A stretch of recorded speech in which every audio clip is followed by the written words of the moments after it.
कुछ बिंदु मैंने इकट्ठे किए हैं, कुछ होमवर्क किया है रीसेटलमेंट को लेके, स्वरोजगार रोजगार को लेके सैनिकों के लिए, उनके परिवार के लोगों के लिए, या और किसी भी सर्विस से रिटायरमेंट लेने के बाद मिडिल एज में 40 की उम्र के आसपास जब भी हम अपनी सर्विस चेंज करते हैं तो हम क्या कर सकते हैं। तो कुछ मैं मुख्य बिंदुओं पे आपका ध्यान दिलाऊंगा। अगर मेरी रिक्वेस्ट है, अगर आपके पास कुछ पेन पेपर वगैरह हो तो आप नोट करेंगे तो अच्छा रहेगा, नहीं तो आप दोबारा वीडियो में दोबारा भी सुन सकते हैं। तो प्लीज़ मैंने नोट किया है कि, और आपने भी सबने ऑब्जर्व किया है कि अधिकतर हम में से काफ़ी लोग पूर्व सैनिक सर्विस से आने के बाद भी काफ़ी लंबे समय तक रीसेटलमेंट नहीं कर पाते हैं। वो अपना कोई स्वरोजगार या अपना कोई रोज़गार या इनकम का कोई सोर्स, अच्छा सोर्स एक नहीं बना पाते हैं। उसका एक तो कारण ये है कि वो पहले से इसकी स्पष्ट योजना नहीं बनाते हैं, तो जो भी लोग हमारे साथी अभी वीडियो देख रहे हैं, मैं आप सबसे आग्रह करूंगा कि हम इस चीज़ के लिए प्रेरित करें लोगों को कि वो अगर सर्विस उन्होंने छोड़ने का डिसीजन बना लिया है, रिटायरमेंट लेने का डिसीजन पक्का कर लिया है, तो इस चीज़ पे काम किया जाए कि वो सर्विस छोड़ने के बाद क्या करेंगे। इसको वो पूरी स्पष्टता के साथ अपनी फैमिली के साथ, अपने फ्रेंड्स के साथ, अपने रिलेटिव के साथ या अपने सीनियर्स के साथ, अपने सहयोगी के साथ, किसी से भी कहीं से भी बिल्कुल अच्छी तरह इसको पूरा का पूरा स्पष्ट करें, फाइनेंशियली स्पष्ट करें, कहाँ पे हम रहेंगे रीसेटलमेंट के बाद या क्या काम शुरू करेंगे, पूरा इसको निश्चित करें तो ज़्यादा अच्छा रहेगा। तो लेकिन ये तो उनकी बात होगी जो अभी रिटायरमेंट लेंगे फ्यूचर में। अभी हम बात करते हैं उनके जो ऑलरेडी रिटायरमेंट ले चुके हैं, कई साल हो चुके हैं और वो अभी भी रीसेटलमेंट नहीं कर पाए हैं। तो इस विषय में मैं कहूँगा, देखिए पहले 3 ऑप्शन है, 3 ऑप्शन पे ध्यान दे सकते हैं।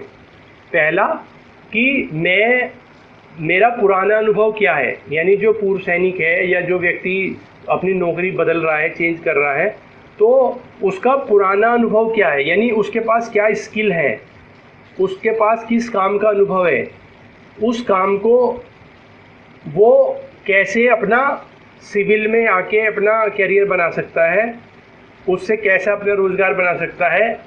इस चीज़ पे वो फोकस करें कि अगर मेरा कोई पुराना अनुभव है, मान लो जैसे कोई क्लैरिकल स्टाफ में रहे हैं तो वो क्या कर सकते हैं, या कोई मैकेनिकल उसमें डिपार्टमेंट में रहे हैं तो वो क्या कर सकते हैं, इलेक्ट्रिकल में रहे तो वो क्या कर सकते हैं।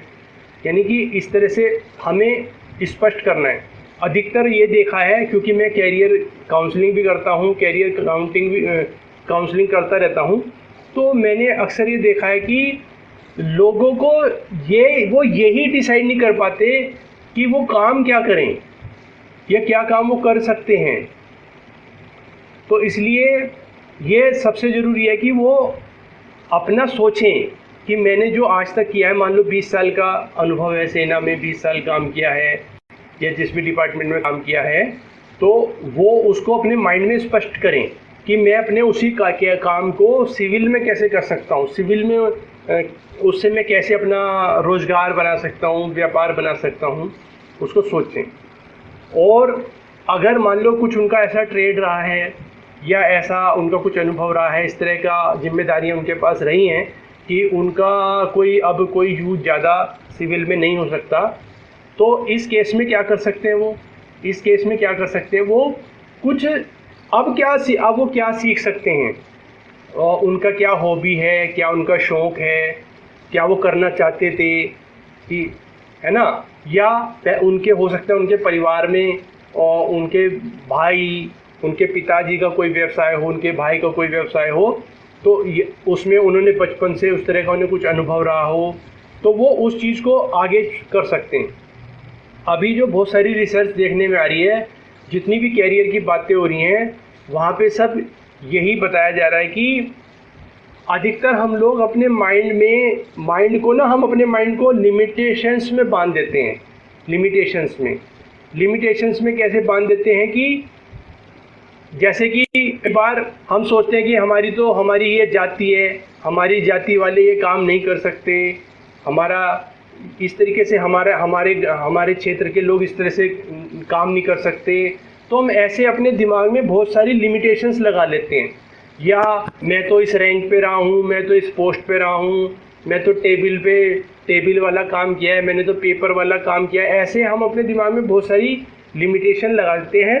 या तो हम वही काम ढूंढते रहते हैं जो हम चाहते हैं। दुनिया हमारे हिसाब से नहीं चलती, हमें दुनिया के हिसाब से एडजस्ट भी होना पड़ता है।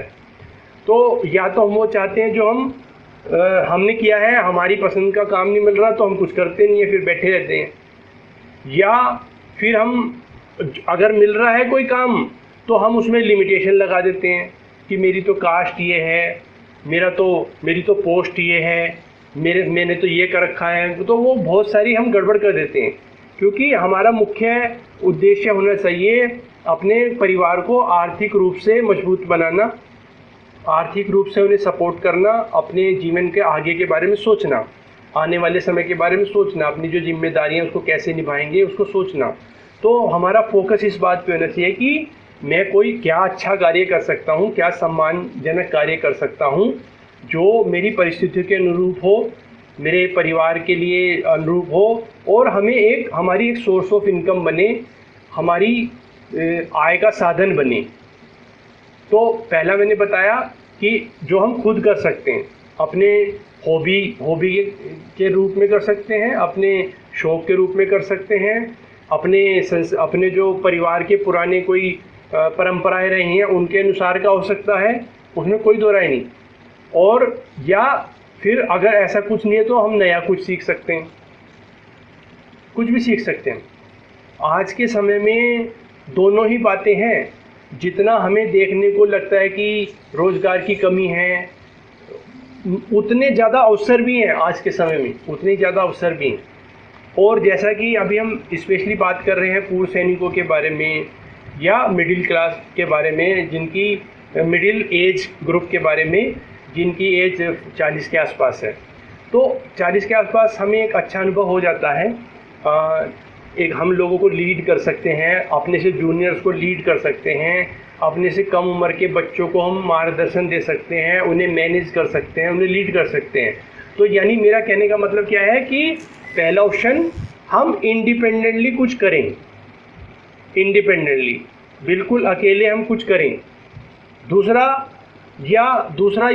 ऑप्शन क्या है कि हम किसी को अपने साथ, अगर हम अकेले कुछ नहीं कर पा रहे, हमें लगता है कि हम अकेले नहीं कर पाएंगे, या हमारा स्वभाव भी बन जाता है कई बार कि हमें टीम में काम करने की आदत हो जाती है। खासतौर से सेना में रहने के बाद मैंने देखा है, क्योंकि हम फौज में अकेले करते नहीं हम काम, फौज में हमें जो है टीम में काम करने की आदत पड़ जाती है, अकेले करने की आदत ज़्यादा होती नहीं है।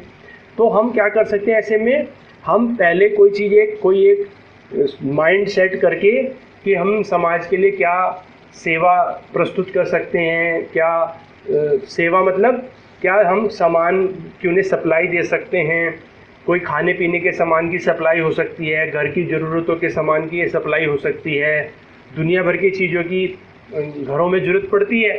तो हम उसको कोई एक चीज़ को देख के कि हमारी परिस्थिति के अनुसार क्या हमारे गांव में, हमारे कस्बे में, जहाँ भी हम रहते हैं, हमारे आसपास कौन सी चीज़ हम सप्लाई कर सकते हैं लोगों को घरों में या मार्केट में। और तो उसके लिए हम अपने साथ एक छोटा सा ग्रुप बना सकते हैं, अपनी टीम बना सकते हैं, अपने जान पहचान के लोगों की। आजकल सबको रोज़गार की ज़रूरत, तो सबको ही ज़रूरत है, रोज़गार की ज़रूरत किसको नहीं है। तो उसमें क्या कर सकते हैं, हम अपने परिवार के कुछ बच्चों को साथ में ले सकते हैं, कुछ युवाओं को साथ में ले सकते हैं, या हमारी जो परिवार की कोई महिलाएं हैं, अपने परिवार की ही, अपनी संबंधी, अपने पड़ोस में से, अपने जान पहचान में से, अपनी संस्थाओं में से। कितनी सारी संस्थाएं बनी हुई हैं, पूर्व सैनिक संस्थाएं बनी हुई हैं, वेटरन इंडिया इतना अच्छा काम कर ही रहा है। तो हमें क्या है, हमें पहल करनी है अपनी आय को लेके। तो हम क्या कर सकते हैं, जब हम बातचीत करेंगे तो हम जब एक प्लान, एक प्रोजेक्ट रखेंगे सामने, तो हमें उसी माइंड के, हमारे माइंड सेट वाले और भी लोग होते हैं। फॉर एग्जाम्पल, मान लो कि आप लोगों के घर में फल फ्रूट, मैं एग्जाम्पल दे रहा हूँ जस्ट, मान लो हम लोगों के घर में फल फ्रूट की सप्लाई देना चाहते हैं, वेजिटेबल्स की, फल फ्रूट की सप्लाई देना चाहते हैं, तो या राशन की सप्लाई देना चाहते हैं फॉर एग्जाम्पल। तो जब आप एक प्रोजेक्ट तैयार करेंगे अपने माइंड में अपनी पसंद के अनुसार या अपने आसपास की परिस्थितियों के अनुसार, फिर आप उस प्रोजेक्ट को अपने आसपास अपने रिलेटिव्स के किसी के सामने रखेंगे, या पड़ोस में किसी के सामने रखेंगे, अपने समाज में किसी के सामने रखेंगे, अपने आसपास और संस्था के लोगों के सामने रखेंगे, तो आपको निश्चित रूप से आपके साथ 2-4 लोग आपके साथ उस काम को करना पसंद करेंगे। और जब हम 2-4 लोग के साथ मिलके काम शुरू करेंगे तो डेफिनेटली आपको लोगों का समय का भी सहयोग मिलेगा, फाइनेंशियली भी उनका आपको कुछ सहयोग मिलेगा, उनका अनुभव भी मिलेगा, उनकी नॉलेज भी मिलेगी, उनकी एजुकेशन भी आपके साथ लगेगी। और ये बहुत ज़रूरी है। और आपके पास जो अपनी एज का अनुभव है, 40-45 साल की एज है आपकी, 35 साल की भी एज है आपकी, तो आप बड़े आराम से उनको गाइड कर सकते हैं, मैनेज कर सकते हैं, उनका हौसला बढ़ा सकते हैं। और फिर जब आप एक बार शुरू कर देंगे, तो जब हम कोई काम शुरू कर देते हैं तो अपने आप ही कुदरत भी हमारा साथ देना शुरू कर देती है। और फिर क्या होगा, आप उसमें वो भी निकाल सकते हैं कि हमें एक अकाउंटेंट की ज़रूरत है, हमें बीकॉम करे हुए किसी युवा की ज़रूरत है, या पूर्व सैनिक की ज़रूरत है।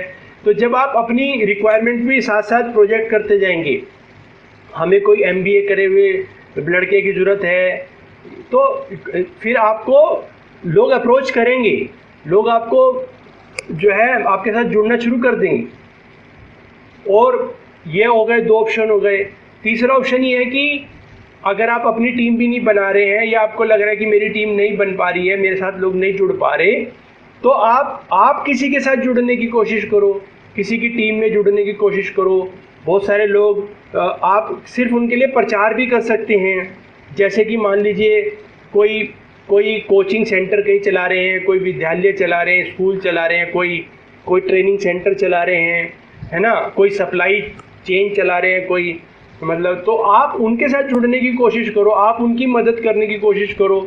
मदद इन द सेंस, मतलब कोई जिम्मेदारी ले लो आप।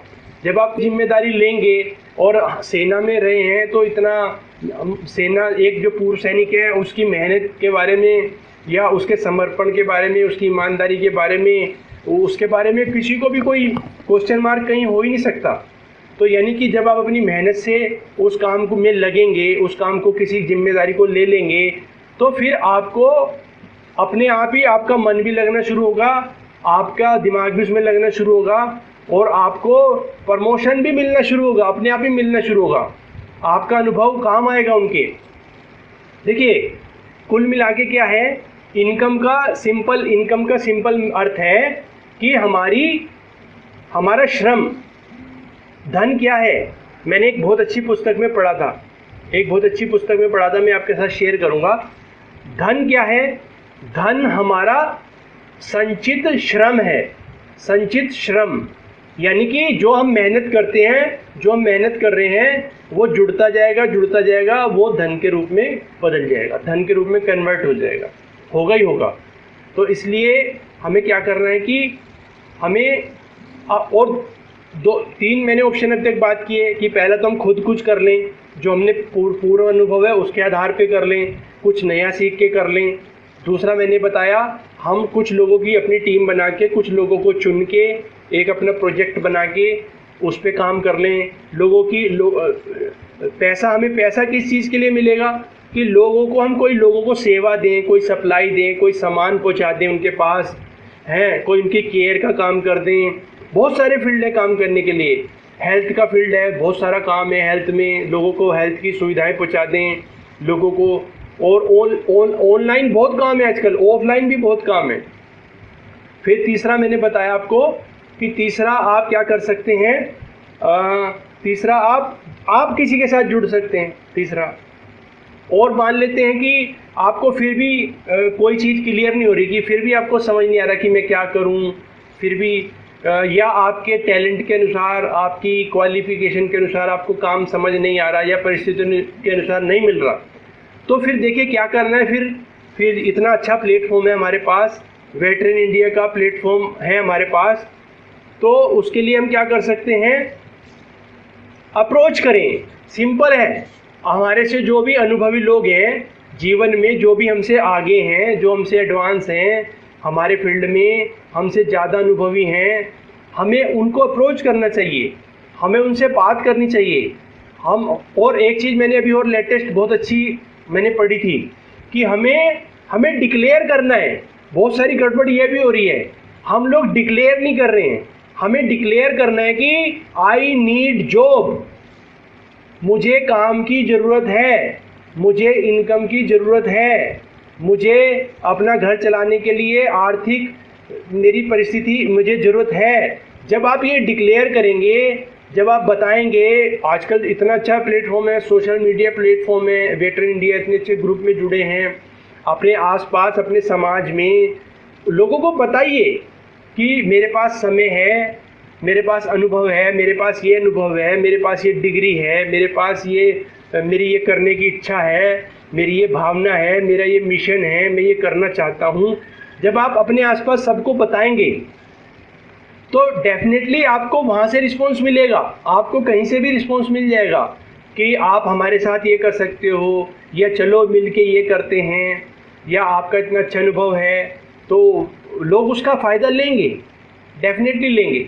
गड़बड़ क्या है, गड़बड़ ये है कि हम लोग अप्रोच नहीं कर रहे हैं, हम लोग पहल नहीं कर रहे हैं, हम लोग डिक्लेयर नहीं कर रहे हैं कि हम उसमें हम सोचते हैं कि अपनी इंसल्ट समझते हैं। कई बार ऐसा नहीं करना है। मैंने देखा है बहुत सारे लोगों को, वो अपना कोई छोटा मोटा दुकान, छोटा मोटा कोई अपना कुछ ना कुछ कर रहे हैं, छोटी मोटी नौकरी कर रहे हैं, या कोई छोटा मोटा इंश्योरेंस, क्या करें जी हम इंश्योरेंस करते हैं, क्या करते हैं इंश्योरेंस, महीने में 5,000 रुपये भी नहीं कमाते। तो यानी कि हम झूठ मूठ का एक वो अपनी कुछ मतलब खाम खा की एक हम उसको ढक के बैठे हुए अपनी, उसकी ज़रूरत नहीं है। आप बात करेंगे तो आपको बहुत अच्छा रास्ता मिलेगा, मार्गदर्शन भी मिलेंगे, अवसर भी मिलेंगे। तो जब हम बात करेंगे तो डेफिनेटली मिलेंगे। तो इसलिए मेरा आपसे निवेदन है, और मैंने पहले भी पिछले प्रोग्राम में भी कहा था, मैं एक बार फिर रिपीट कर देता हूँ, हमें अपना ऐसा कोई अपने जो भी व्हाट्सएप ग्रुप्स हैं उसमें हमें बार बार ये डालना है कि जिनको भी रोज़गार की प्रॉब्लम है, जिनको भी रीसेटलमेंट नहीं हुआ है, जिनको भी रीएम्प्लॉयमेंट की ज़रूरत है, या उनके परिवार में उनके बच्चों को ज़रूरत है, तो वो अप्रोच करें। पहले हमें एक्चुअली लोगों में हेजिटेशन होता है, लोगों में बहुत हेजिटेशन है। तो जब हम बार बार रिपीटेडली हम इस चीज़ को अपने ग्रुप्स में, इस फेसबुक ग्रुप में डाल सकते हैं, व्हाट्सएप ग्रुप में डाल सकते हैं, राज्य के स्तर के ग्रुप में डाल सकते हैं, जिला के स्तर के ग्रुप में डाल सकते हैं, व्यक्तिगत रूप से डाल सकते हैं, तो फिर लोग हमें अप्रोच करेंगे। और हम उनके लिए, मैंने पहले भी कहा था कि हम उनके लिए कैरियर काउंसलिंग भी कर सकते हैं। कैरियर काउंसलिंग के लिए उसमें हम और अलग से लाइव प्रोग्राम रख सकते हैं, जूम पे प्रोग्राम रख सकते हैं। लेकिन पहले हमें क्या करना है, लोगों को कुछ लोगों को इनवाइट करना है जिनको प्रॉब्लम है इस तरह की, जिनको रीसेटलमेंट नहीं हुआ है, जो एक अच्छे लेवल पे अभी भी सेटल नहीं हो पाए हैं, तो हम उन्हें उनके लिए रखेंगे। और सिंपल है, जब हम कोई डेट डिक्लेयर करेंगे, कोई हम फेसबुक लाइव पे भी डेट डिक्लेयर कर सकते हैं कि कैरियर काउंसलिंग के लिए, कैरियर मार्गदर्शन के लिए। और इसके लिए हम उनसे ले सकते हैं कि उन्होंने क्या एजुकेशन की हुई है, या क्या उनका अनुभव है, तो या किस तरह की नेचर ऑफ वर्क वो करना चाहते हैं, ये सब हमसे ले सकते हैं। और इस सब के अलावा ऑनलाइन तो अनलिमिटेड स्कोप है काम करने का। आजकल वर्क फ्रॉम होम का बहुत सारा एक प्रोसेस चल रहा है। और मैं आपको बताऊं, हम मार्केटिंग की तो हर व्यक्ति को ज़रूरत है। आप किसी भी संस्था के साथ मिलके उनकी मार्केटिंग कर सकते हैं, किसी भी बिजनेस के साथ मिलके उनकी मार्केटिंग ऑनलाइन बड़े आराम से कर सकते हैं, किसी विद्यालय के साथ, किसी यूनिवर्सिटी के साथ, किसी स्कूल के साथ। किसी भी दुकानदार के साथ, लोकल के साथ आप उनकी मार्केटिंग कर सकते हैं और घर बैठे बैठे कर सकते हैं, फ़ोन से कर सकते हैं। और देखिए अभी तो मैं क्या इन जनरल बता रहा हूँ, जब देखिए मैंने पिछले 3-4 बार से मैं तो कैरियर के विषय में ही बात करता हूँ। तो जब आप लोग जिसको ज़रूरत है अगर वो अप्रोच करेगा, या जो आपकी नॉलेज में कोई ऐसा व्यक्ति है, ऐसा अपना पूर्व सैनिक है, कोई ऐसे अपने संस्था के ऐसे लोग हैं, ऐसे परिवार हैं जिनको ज़रूरत है, कैरियर की गाइडेंस की ज़रूरत है, तो वो ज़रूर अप्रोच करें, वो बात करें। देखिए अगर हम अप्रोच नहीं करेंगे, हम बात नहीं करेंगे तो सॉल्यूशन कैसे मिलेगा?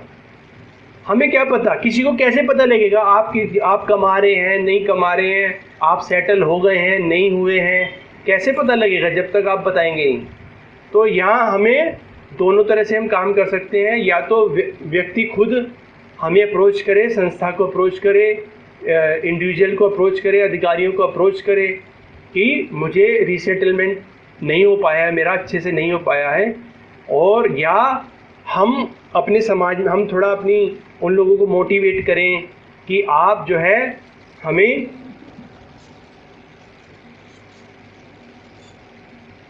जो है गाइड करें। मेरा फ़ोन नंबर मैं बता देता हूँ। मेरा फ़ोन नंबर है 8630973339, 8630973339। तो जिनको भी ज़रूरत है वो बात कर सकते हैं। और आजकल बहुत स्कोप है, आजकल स्कोप की कोई कमी नहीं है। बस हमें ये जानना है कि हम क्या चीज़ का हमारे पास अनुभव है, या क्या चीज़ का हमारी हॉबी है, क्या चीज़ की हमारा शौक़ है, या हमारा बच्चे की क्या डिग्री है, हमारे बच्चे के पास क्या शौक़ है, क्या टैलेंट है। आजकल टैलेंट से बहुत आगे जा सकते हैं, कोई अवसर की कमी नहीं है। और एक गड़बड़ ये हो रही है जो मैं ऑलरेडी बता चुका हूँ, रिपीट कर रहा हूँ एक बार। एक गड़बड़ ये हो रही है कि हम लोग अकेले सोचते रहते हैं कि मैं, और अकेले फिर हमें कुछ समझ नहीं आता कि हम अकेले क्या करें, तो फिर हम कुछ कर नहीं पाते। तो इसकी बजाय हमें क्या करना है? इसकी बजाय हमें क्या करना है? टीम बनाने की कोशिश करनी है। 4-5 लोगों को साथ में लेके, 4-5-6 लोगों को, 2 लोगों से शुरू कर सकते हैं, 3 लोगों से शुरू कर सकते हैं, फिर 4-5-6 लोग हो जाएंगे। फिर धीरे धीरे वो जब 3-4 लोग काम एक साथ शुरू करते हैं तो उसके सफल होने की संभावनाएं बहुत ज़्यादा बढ़ जाती हैं, क्योंकि उसमें 4-5 माइंड लगे हैं, 4-5 लोगों के संपर्क लगे हैं, संबंध लगे हैं, साधन लगे हैं, बुद्धि लगी है, तो फिर वो बड़े आराम से हो जाता है सफल। और मेरा तो अनुभव ये है, क्योंकि हम लोग सब सेना में रहे हैं, मैं एक सर्विसमैन हूँ। हाँ, तो जो लोग सेना में रहे हैं, क्योंकि उनको टीम में काम करने की आदत पड़ जाती है, ग्रुप में काम करने की आदत पड़ जाती है। और वैसे भी हम लोग समाज में रहने वाले लोग हैं, और समाज के साथ आगे बढ़ना, समाज को साथ में आगे बढ़ाना, तभी वही सफलता है। अकेले आगे बढ़ना सफलता है ही नहीं। सफलता ही वो है कि जब हम अपने साथ और लोगों को भी साथ में लेके आगे बढ़े। देखिए, मदद करने में भी कोई बुराई नहीं है, किसी की मदद करने में भी कोई बुराई है। मदद करना भी अच्छा काम है, और मदद लेना भी, जैसे मदद करने में कोई बुराई नहीं है, मदद करना अच्छा काम है, ऐसे ही मदद लेना भी कोई बुराई नहीं है, मदद लेना भी कोई गलत काम नहीं है। तो हमें इसमें ना तो मदद देने में हेजिटेशन करना चाहिए, ना हमें मदद लेने में हेजिटेशन करना चाहिए। तो फिर बड़े आराम से सब काम हो जाएगा। और आज के लिए इतना ही समय था, 9:30 बजे तक समय दिया था सर ने मुझे, और आप लोगों ने ध्यान से सुना, मुझे भी बहुत अच्छा लगा। उम्मीद है मेरा जो आज का चर्चा थी वो आपके लिए लाभदायक होगी। और आखिर में मैं इतना ही कहूँगा कि हम अपने आसपास देखें, जिनको भी ज़रूरत है, गाइडेंस की ज़रूरत है, और उनकी झिझक को निकालें, हम उनका हौसला बढ़ाएं और उन्हें प्रेरित करें कि वो आगे बढ़कर नॉलेज लें, जानकारी लें। और कोई मुश्किल नहीं है। देखिए, इतने अनुभवी होने के बाद, सेना में इतनी सर्विस करने के बाद, 30, 40, 45 साल, 50 साल उम्र होने के बाद, कोई हेजिटेशन नहीं है, बड़े आराम से सफल हो सकते हैं। आप में से जो भी चाहें, आप जब चाहें मुझे कॉल कर सकते हैं, हम बात करेंगे। और जो भी मेरा अनुभव है, जो भी मेरी अध्ययन है, मैंने अध्ययन किया है, मैं आपके साथ शेयर करूंगा। मुझे बड़ी खुशी होगी।